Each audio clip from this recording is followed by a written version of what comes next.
কড়া নিরাপত্তার মধ্য দিয়ে চলছে ভারত শাসিত জম্মু কাশ্মীরে বিধানসভা নির্বাচনের দ্বিতীয় দফার ভোট গ্রহণ।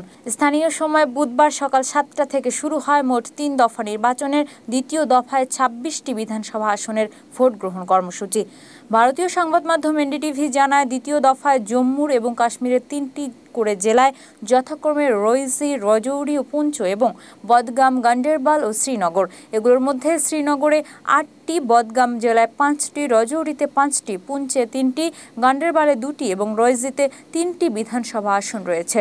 নির্বাচন কমিশনের দেওয়া তথ্য অনুযায়ী দ্বিতীয় দফায় ভোট দেবেন 25,78,000 মানুষ। দ্বিতীয় দফার ভোটে নজরে রয়েছেন একাধিক হেভিওয়েট প্রার্থী।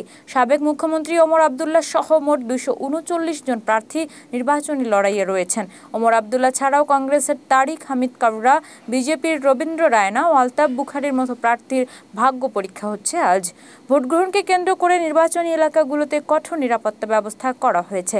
পুলিশের পাশাপাশি নিরাপত্তার দায়িত্বে রয়েছে আধা সামরিক সেনা। রয়েসি, রাজৌরি এবং পুঞ্চে সতর্কতা জারি করা হয়েছে। গেল কয়েক মাস ধরে এই অঞ্চলে বিচ্ছিন্নতাবাদী কার্যকলাপের বিভিন্ন ঘটনা ঘটছে।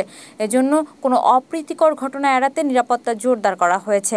এছাড়া ভারতীয় সংবিধানে কাশ্মীরকে বিশেষ মর্যাদা দেওয়া অনুচ্ছেদ 370 বাতিল করার পর এই প্রথম বিধানসভা নির্বাচন হচ্ছে জম্মু ও কাশ্মীরে। গেল 18 সেপ্টেম্বর 90টি নির্বাচনী এলাকার মধ্যে 24টিতে প্রথম দফার ভোট অনুষ্ঠিত হয়। এতে ভোট পড়েছিল 61.38%। 26 আসনের পর 1 অক্টোবর তৃতীয় দফায় 40 আসনে ভোট গ্রহণ শেষে আগামী 8 অক্টোবর হবে ভোট গণনা।